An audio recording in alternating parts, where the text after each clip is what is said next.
Le bras de fer continue entre le gouvernement et les manifestants contre la réforme des retraites. Ce mardi 31 janvier marquait la seconde journée de mobilisation. À Metz, un cortège de plus de 2 km de long a défilé entre la place Mazel et la place de la Comédie. Le nouveau directeur des hôpitaux de Sarreguemines, François Gasparina, s'est rendu à l'hôpital de Bitche pour présenter ses vœux. Une rencontre nécessaire pour évoquer les projets futurs en présence du personnel et des élus locaux. Un important projet tourné vers la nature est en train de voir le jour à Sturzelbrunn. Baptisé Homme Nature, il vise à transformer la friche derrière l'ancienne école. Le terrain va devenir un lieu de rencontre qui condensera les informations sur la faune et l'histoire de la région. Le CIDEM fait l'acquisition de 4 nouveaux véhicules, des camions qui servent au ramassage et à l'incinération des déchets. L'intégralité de la flotte sera renouvelée progressivement sur 4 ans. Depuis le 16 janvier, l'État offre un chèque carburant de 100 € pour les revenus les plus modestes. Malgré une démarche simple, plus de 7 millions d'automobilistes qui ont le droit à cette aide n'en ont pas fait la demande. L'Union motocycliste bitchoise a organisé sur son terrain une formation de commissaire de piste. 12 bénévoles qui seront amenés à surveiller des compétitions. En parallèle, une vingtaine de jeunes pilotes ont passé leur certificat. Merci de nous rejoindre sur Mosaïque Cristal. Aujourd'hui, vous avez rendez-vous avec Morane pour la chronique culturelle. Bonjour Morane. Salut Margot. Qu'est-ce que tu as préparé aujourd'hui pour nous? Eh ben si je te dis allez hop, qu'est-ce qui te vient en tête? Tu m'as pris pour une noob, c'est le carnaval bien sûr. On va parler du carnaval Margot. Voilà, on verra ça tout à l'heure. Merci d'être là en tout cas.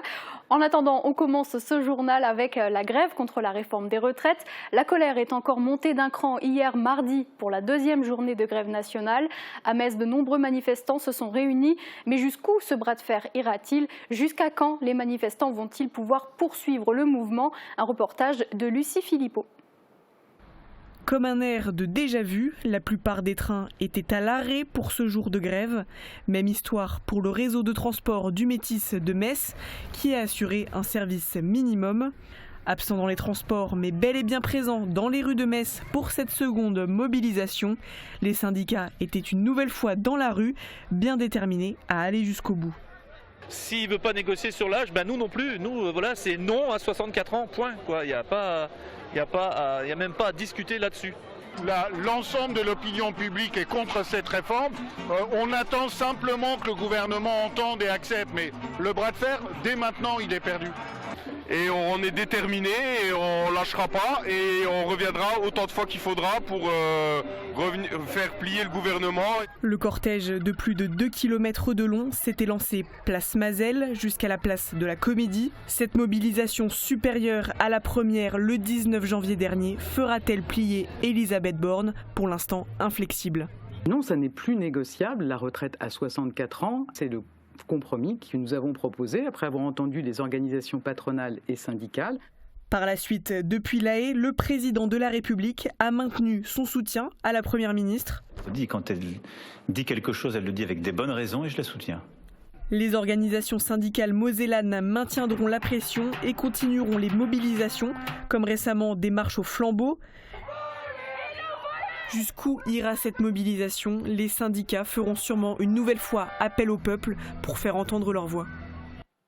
Et après l'EHPAD de Putelange-au-Lac, le nouveau directeur des hôpitaux de Sarreguemines, François Gasparina, s'est rendu à l'hôpital de Bitche pour présenter ses vœux. C'était aussi l'occasion d'évoquer les projets futurs en présence du personnel de l'établissement, du maire Benoît Kieffer, du président de la CCPB David Suc et de Marc Zingraf, président du conseil de surveillance du centre hospitalier. Un reportage de Thibaut Desmerlet.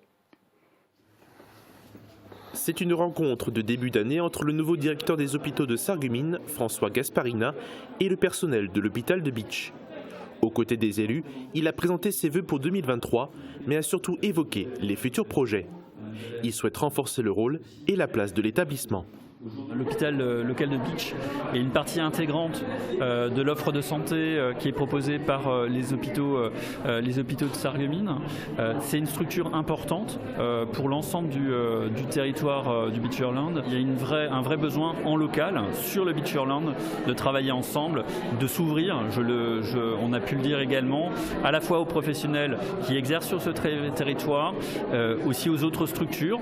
Je pense notamment aux collègues de l'EHPAD qui est juste en face. Parmi les projets évoqués, des investissements sur le plateau d'imagerie médicale ou encore l'amélioration de l'accueil des personnes âgées. Mais il a surtout été question de travaux d'amélioration des consultations de médecine générale. Les box du centre de vaccination vont laisser place à une salle d'attente et un espace de consultation isolé pour le médecin et le patient. Le projet est en cours de conception. L'objectif est de renforcer l'offre de soins face à un grand besoin de la population. Avec en moyenne 90 consultations par semaine en médecine générale, la demande est importante. Je pense que l'arrivée de M. Gasparina est aussi un peu le départ des projets, pour conforter l'hôpital de Bitche aussi dans son rôle d'hôpital de proximité, encore et toujours. 5 médecins généralistes couvrent actuellement la semaine. Durant la cérémonie, le personnel de l'hôpital de Bitche a aussi eu le soutien des élus locaux qui souhaitent travailler main dans la main avec les professionnels de santé. Samedi, le collège Jean Jaurès de Sarreguemines a organisé une journée porte ouverte. Élèves, professeurs et personnel administratif se sont mobilisés pour accueillir de futurs 6e dans de meilleures conditions. Un reportage d'Émilie Hazel et David Aurès. Manipulation des tubes à essai, préparation de crêpes et gaufres, activités sportives et découverte des salles de classe, il y en avait pour tous les goûts lors de la journée porte ouverte du collège Jean Jaurès de Sarreguemines. Du rez-de-chaussée au 3e étage, une quinzaine d'ateliers ont été mis en place pour découvrir l'offre proposée par l'établissement. L'objectif, séduire les futurs 6e à travers des expositions, des démonstrations et des ateliers créatifs via l'outil informatique en salle de technologie ou la découverte des sciences au microscope. Une trentaine d'élèves du collège ont rejoint les professeurs pour encadrer la journée. Le collège propose également des clubs de langue, de lecture, d'apiculture ou encore de secourisme. Les épaules bien au-dessus des mains. 4, 5. C'est un peu rapide. 1, 2, 3. Le collège Jean Jaurès réunit aujourd'hui 454 élèves, dont 104 évoluent en 6e. On y retrouve aussi des classes adaptées, comme la section SECPA ou la classe Ulysse pour les élèves en situation de handicap. Grande particularité du collège, il est le seul du secteur à proposer une section UPE2A, unité pédagogique pour élèves allophones arrivants, une classe qui accueille notamment de jeunes Ukrainiens. Les élèves y apprennent les bases du français afin de pouvoir ensuite intégrer le cursus classique. Samedi matin, une soixantaine de familles ont fait le déplacement pour découvrir le collège Jean Jaurès.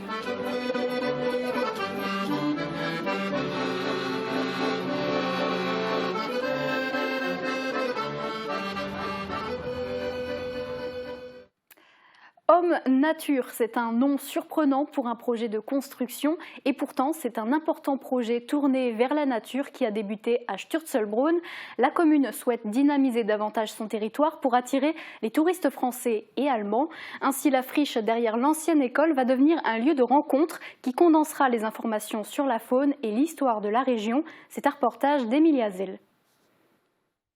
Des murs réduits à un tas de gravats et une friche débroussaillée. Ce sont les travaux du projet Homme Nature qui débutent. C'est sur le terrain derrière l'ancienne école de Sturzelbrunn que se dressera un bâtiment en bois. Il sera construit sur pilotis et démontable. Composé de couloirs extérieurs et d'un jardin au centre, le bâtiment ne sera pas chauffé. Il y aura également un bar extérieur et une salle de 90 mètres carrés, imaginée pour accueillir le ciné-débat, des fêtes ou des conférences. Ça va donc être un centre où les gens peuvent se documenter et peuvent après partir sur les différents sites et puis voir ce qu'ils peuvent y découvrir. Sur la commune également, il y a donc dans ce projet, il y a 2 sentiers qui sont prévus, des sentiers explicatif, avec du mobilier, on peut se documenter et on peut voir un peu ce que représente notre nature ici sur la commune. L'ancienne école va être rénovée pour faire partie du parcours de visite. Le parc naturel régional des Vosges du Nord a également son rôle à jouer dans le projet Homme Nature. Donc le parc est associé à ce projet, comme donc aussi une association aussi locale qui s'appelle l'ASDAS. Et le rôle du parc va être d'animer en partie le site. Ce qu'on fait déjà en réalité sur le secteur, sur ce secteur du Pays de Bitche, surtout autour de la réserve naturelle. Mais l'idée c'est de développer encore ces activités, donc en partenariat avec la commune et avec l'ASDAS. Un espace pour un ciné-débat extérieur sera également aménagé. La totalité du projet est estimée à 660 000 €, subventionnée à hauteur de 80%. Les travaux devraient être terminés en août 2023. Et puis en janvier, le SIDEM a présenté l'achat de 4 nouveaux camions, des camions qui servent au ramassage, à l'incinération des déchets et qui roulent au biogaz. Les anciens véhicules avaient été livrés en 2012, un renouvellement donc nécessaire. Un reportage de Louis Simon. Nous avons 16 camions en tout qui tournent tous les jours. Nous avons décidé de renouveler la flotte progressivement sur 4 années. Donc 16 divisé par 4, ça fait 4 véhicules chaque année. Voilà la première livraison qui vient d'arriver. Grâce au ramassage des déchets qui sont ensuite transformés en gaz, cela permet de faire rouler les camions au biogaz. Nous sommes dans un cercle vertueux, on ne le sait pas vraiment, on ne s'en rend pas vraiment compte, mais nous fabriquons notre propre gaz à côté. C'est tout simple avec les déchets que nous ramassons et ce gaz sert à alimenter nos camions aujourd'hui. Donc ce choix a de multiples avantages au niveau de la consommation, manipulation des véhicules et puis en matière d'environnement, bien entendu, ça va de soi puisque la pollution est quasiment nulle. Sur les 3 prochaines années, 12 camions seront livrés au SIDEM. Vous le savez peut-être, depuis le 16 janvier, les foyers les plus modestes peuvent bénéficier d'un chèque carburant de 100 €. Malgré des démarches simplifiées, plus de 7 millions d'automobilistes qui ont droit à cette aide ne l'ont pas encore réclamée. Alors qu'en est-il sur notre secteur? Un reportage de Julie Malika et Victor Duflo. Après la remise de 10 centimes vient le chèque de 100 €. Une indemnité carburant réservée aux foyers les plus modestes.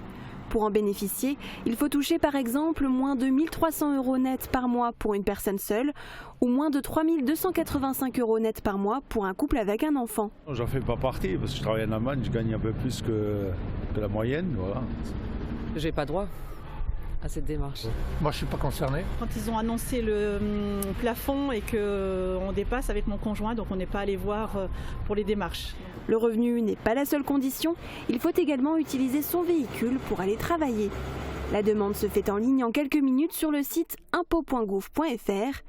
Il existe aussi un numéro de téléphone, le 0806 000 229.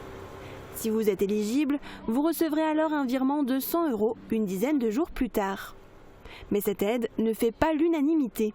100 €, on va dire que c'est pas énorme, mais dans le contexte actuel, c'est toujours bon à prendre et ce qui est pris est pris. Et effectivement, je pense que c'est pour les foyers les plus modestes, c'est une aide qui tombe au bon moment. Je pense que la meilleure solution serait d'avoir des prix plus bas toute l'année, de manière à ce que les gens soient plus sûrs, quoi. Ne pas avoir à demander continuellement de toucher. Surtout qu'en plus, c'est quand même assez difficile d'aller la chercher sur Internet et tout ça. C'est toujours mieux que rien du tout, quoi. Ça peut aider, surtout quand on travaille et qu'on fait beaucoup de kilomètres tous les mois. Je pense que c'est bien, c'est peut-être pas assez, comme tous les gens disent. Donc c'est peut-être pas assez pour eux. Ça permet juste d'aider un petit peu, mais sans plus. Je vais faire la demande dès demain. Enfin, aujourd'hui, j'ai pas trop le temps, mais dès demain, j'en avais entendu parler vaguement. Mais grâce à vous, là, maintenant, je vais faire la demande, effectivement. Ne tardez pas, vous avez jusqu'au 28 février pour effectuer votre demande. À noter que cette aide est également accessible pour les personnes qui bénéficient d'un véhicule électrique. Enfin, si le gouvernement donne, il peut aussi reprendre. Un radar est en cours d'installation sur la RD 620 à hauteur d'Épin. Il sanctionnera les véhicules qui ne respectent pas la limitation de vitesse fixée à cet endroit, qui est de 80 km/h. Ce radar n'est pas encore en service pour des raisons d'alimentation électrique. Et puis les bornes de recharge des véhicules électriques gérées par la CASC sont, elles, déjà raccordées au réseau. Mais à partir d'aujourd'hui, elles deviennent payantes. Pour recharger leur véhicule, les utilisateurs devront désormais payer 20 centimes hors taxe le kilowattheure. La CASC dispose actuellement de 17 bornes de recharge.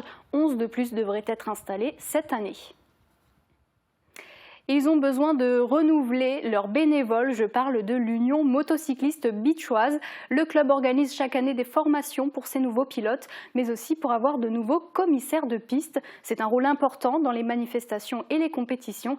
Les précisions dans ce reportage de Thibaut Desmerlet.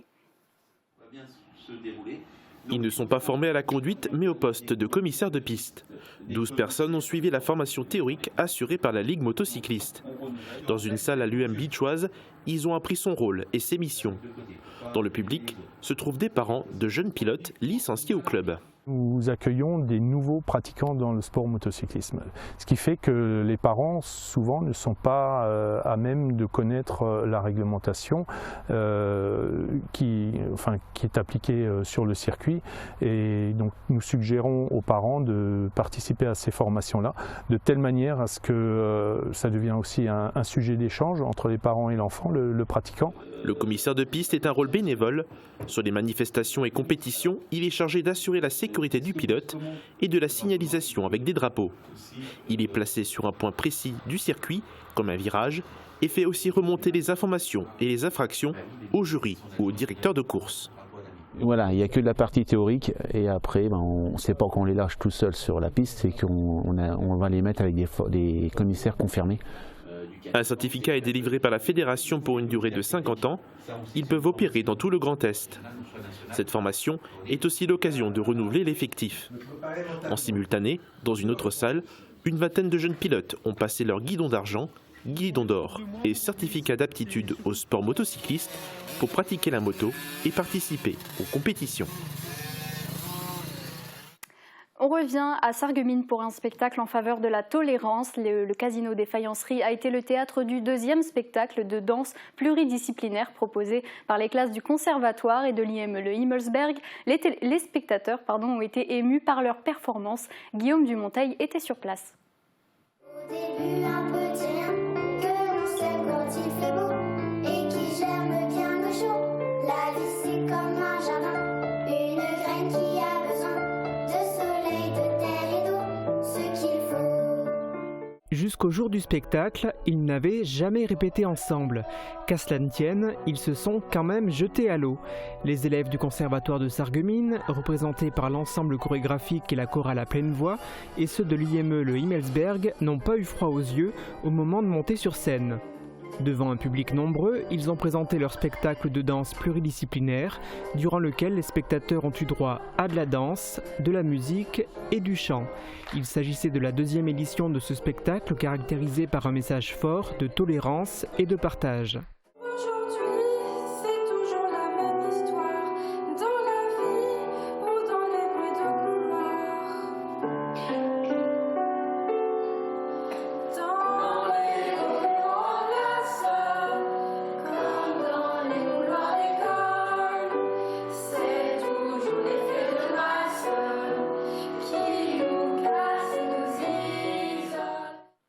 Allez, on marque une courte pause. Après la météo, on se retrouve pour la chronique culturelle. Morane nous parlera du carnaval. Il est de retour à Sarreguemines et il commence très bientôt. A tout de suite. La rénovation de vos façades avec Modern Habitat allie esthétique et une résistance garantie à toutes les intempéries. Retrouvez votre programme avec le Crédit Mutuel, partenaire des grands événements de votre région. Une banque qui appartient à ses clients, ça change tout. Bonjour tout le monde, vous l'avez peut-être deviné grâce au blason sur le bâtiment derrière moi, je me trouve aujourd'hui à Roulin, à côté d'un calvaire. Mais saviez-vous qu'il était le point de départ de la cité minière ? Cette photo date de 1737 et en 1953, les Charbonnages de France construisaient la centrale de Grosse-Biederstroff. Et le statut de mineur les obligeait à loger le personnel qui allait être affecté à cette centrale. Et c'est Roulin qui a été retenu pour l'emplacement de la construction de la cité. Le projet initial de logement pour 150 personnes s'est alors inscrit dans un projet d'ensemble plus vaste de 364 logements. La centrale aujourd'hui n'existe plus, mais la cité a continué de se développer pour devenir celle que l'on connaît aujourd'hui.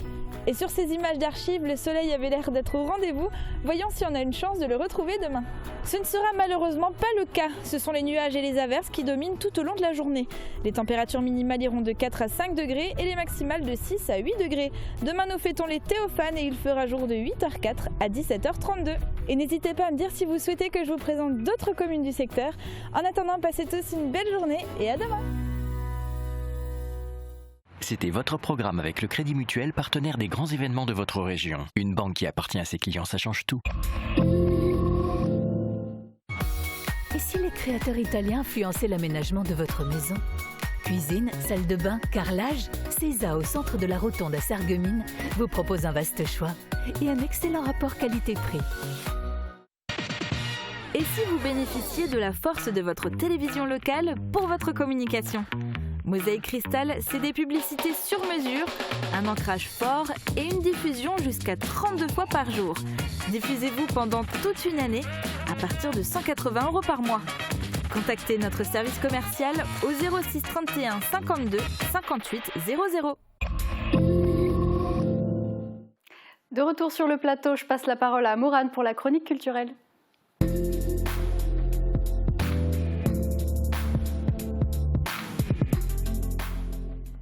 Alors Morane, est-ce que tu as une liste de bons plans de sortie pour nous? Eh bien évidemment Margot, sortez vos agendas. Pour les habitués de la médiathèque de Sarreguemines, vous connaissiez sans doute le festival Héron Biberon Petit Patapon. Eh bien ce festival pour les tout petits change de nom et devient mon tout premier festival.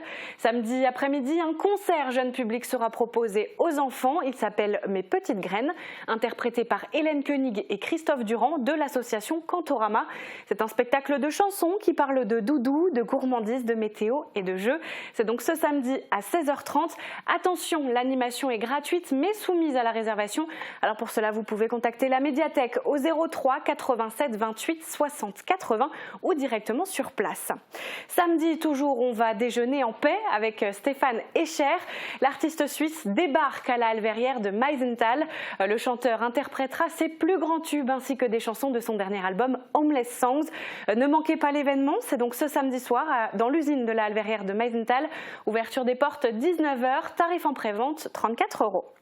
Et dimanche, direction Enchambert pour le thé dansant organisé par le foyer d'accueil médicalisé Fleur de Vie. À partir de 15h, vous pourrez danser sur les musiques de l'orchestre Marley Brown tout en vous restaurant. L'entrée est payante, 6 € sur place à la salle polyvalente d'Enchambert. Et dimanche toujours, mais cette fois du côté de Puttelange-au-Lac, le Foyer des Lacs vous propose une pièce de théâtre en plate, Otto spielt Lotto de la compagnie Concordia Platt Theater de l'Hôpital. Ça se passe au centre culturel à 15h. Attention, l'entrée est payante, 10 €. Chez nos voisins allemands aussi, vous pourrez profiter de la culture grâce au programme franco-allemand des dimanches en famille. Le Stiftung Saarländischer Kulturbesitz de Saarbrück vous propose tous les premiers dimanches du mois une entrée gratuite pour découvrir les musées de la Fondation du patrimoine sarrois. À partir de 10h, vous pourrez profiter de visites guidées, de concerts ou encore d'ateliers créatifs. Le programme est riche et varié. Et pour le découvrir, eh bien, rendez-vous sur le site internet du Stiftung Saarländischer Kulturbesitz à l'adresse qui s'affiche au bas de votre écran. Et puis dernière info, un salon littéraire se tiendra à Lixin-les-Saint-Avold de ce dimanche. 36 auteurs viendront à la rencontre des lecteurs pour parler de leur ouvrage. C'est de 14h à 18h au foyer du stade. Et voilà pour les bons plans de sortie, Margot. Merci beaucoup. Et tout de suite, on passe à une nouvelle qui nous fait tous très plaisir. Absolument, c'est le grand retour du carnaval à Sarreguemines. Et qui dit carnaval, dit cavalcade. Ça y est, après 2 saisons blanches, la société carnavalesque de Sarreguemines est de retour avec son traditionnel défilé de chars dans les rues du centre-ville. Il était temps. Il était temps, je te le fais pas dire, Margot. Alors souvenez-vous, en février 2020 se tenait la 65e cavalcade. Le mois d'après, le confinement est instauré et c'est donc l'annulation successive des manifestations de la SCS qui s'enchaînent. Mais cette fois, ça y est, plus de confinement, plus de masques et surtout plus de passe sanitaire. Le carnaval is back. On écoute Joris Emer, président de la SCS. Écoutez. Enfin, on peut retrouver notre public, notre très cher public qui nous suit depuis des années à Sarreguemines. Après ces 2 ans de pause, j'ai entendu qu'on manquait beaucoup au public et nous, le public, nous manque beaucoup. Donc on est vraiment très content de reprendre les festivités carnavalesques à Sarreguemines. C'est super, Morane. Alors donne-nous vite les dates pour qu'on puisse noter ça dans nos agendas. Oui, dans les agendas. Alors prochaine manifestation de la société carnavalesque de Sarreguemines, la traditionnelle Kappensitzung se tiendra le 11 février à 20h11 à l'hôtel de ville de Sarreguemines. Et le lendemain, dimanche 12 février, rendez-vous à la gare pour le grand départ du cortège de la cavalcade. Cette année promet d'être incroyable. Ouais, je parie qu'il y aura du monde. Est-ce que cette année, il y a des nouveautés de prévues? Alors, des nouveautés, pas vraiment, hein. On reste vraiment dans la tradition. Mais il y aura pas mal de surprises cette année. Joris Emer n'a rien lâché en interview, hein. J'ai pourtant tout essayé, mais il a gardé le secret. Alors, on découvrira tout ça ensemble le 12. Le thème de cette année, c'est les pirates. Et qui dit nouveau thème, dit nouveau char. Ça fait d'ailleurs partie des surprises, hein. Oui, et donc quelles sont les consignes pour une cavalcade réussie? C'est marrant que tu poses cette question, Margot, parce que je l'ai aussi posée à Joris Emer. Quelle est la recette magique pour une cavalcade parfaite? Écoutez.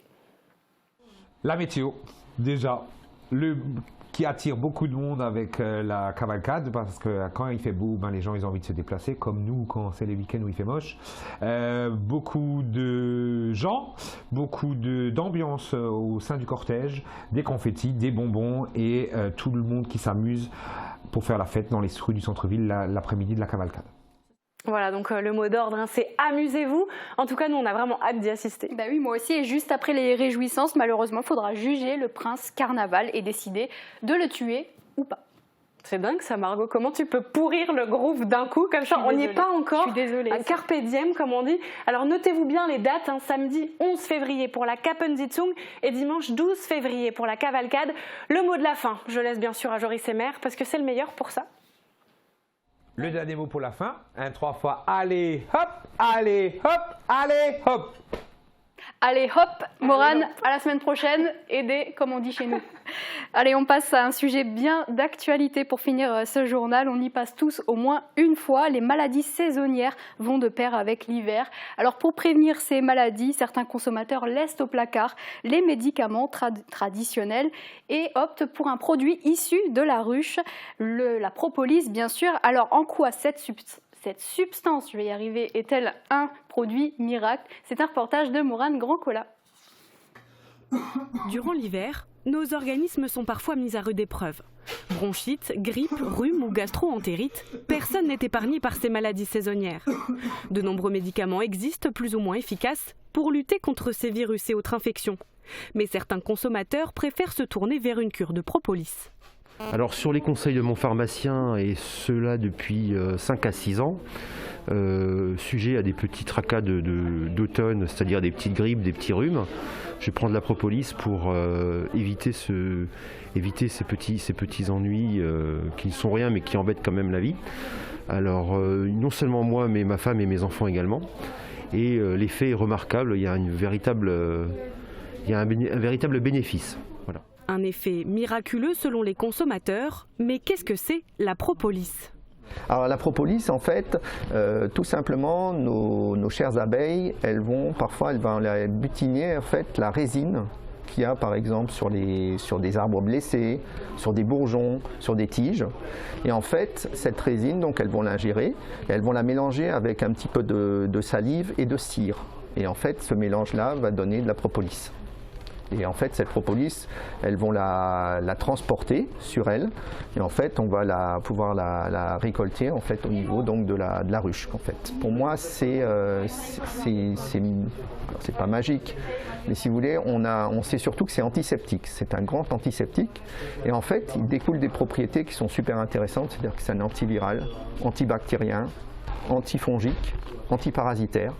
Donc si vous voulez, souvent, quand un patient vient me voir et quand il me dit ça va pas, etc., j'ai même pas besoin de me dire, voilà, d'ailleurs c'est pas au pharmacien de faire un diagnostic, de me dire est-ce que c'est plutôt viral, est-ce que c'est plutôt bactérien, est-ce que voilà, je peux donner comme ça facilement la propolis. Mais attention, si la propolis est d'apparence bienfaitrice, il ne faut pas en abuser. Alors ce qu'il faut savoir, c'est qu'avec la propolis, il n'y a pratiquement pas d'effet secondaire. Il y a quelques restrictions, voire contre-indications, c'est-à-dire que la propolis, c'est ce qu'on appelle un chélateur de métaux lourds. Ça veut dire que la propolis, elle va fixer les métaux lourds. Et par exemple, dans des traitements de chimiothérapie, style oxaliplatine ou cisplatine, ce sont des métaux lourds si vous voulez. Et si on prend donc de la propolis en même temps, ça va empêcher la bonne action de cette chimiothérapie. Donc il faut aussi se renseigner. Alors c'est une des rares contre-indications. En dehors de ça, pratiquement, il n'y a pas de problème avec la propolis. La propolis est uniquement disponible en pharmacie sans ordonnance. Elle peut être proposée par un pharmacien ou un apithérapeute. Seuls certains apiculteurs peuvent la produire sous certaines conditions. La législation française n'autorise pas la production et surtout la vente de propolis en dehors du corps médical. Nous sommes allés à la rencontre d'un apiculteur qui en produit pour son usage personnel. William et sa famille possèdent leur propre rucher dans leur jardin. Apiculteurs de formation, ils produisent du miel et récoltent ainsi de la propolis grâce à des grilles spéciales qu'ils insèrent dans les ruches. C'est une grille à propolis. On la met sur la ruche pour récolter la propolis, donc les abeilles vont remplir ces petits trous. Eh bien, elles bouchent ces trous parce que la propolis les aide à isoler la ruche contre le froid et d'autres insectes pour vraiment être comme être dans un cocon. Pour les abeilles, la propolis a des vertus isolantes et antiseptiques. Une fois la grille pleine, il faut transformer cette propolis en consommable. Et nous, on va mettre cette grille au congélateur et ensuite, une fois que le propolis sera dur, on le mixe et on pourra le consommer en poudre. La propolis, on la récolte au printemps comme en été et nous, avec une douzaine de ruches, on ne met pas de grille à propolis sur toutes les ruches par rapport à la production de chaque colonie, mais pour ne pas les freiner au niveau de la production du miel non plus, mais on peut produire des pots de 500 grammes, on en fait 2-3 par an, uniquement pour notre usage personnel, oui. Voilà la propolis en poudre que je récolte. Connue depuis plus de 3000 ans, la propolis était autrefois utilisée en Égypte pour momifier les morts ou encore au Moyen-Âge pour aider à cicatriser les blessures. Aujourd'hui encore, cette petite poudre dorée permet à certains consommateurs de passer l'hiver en bonne santé.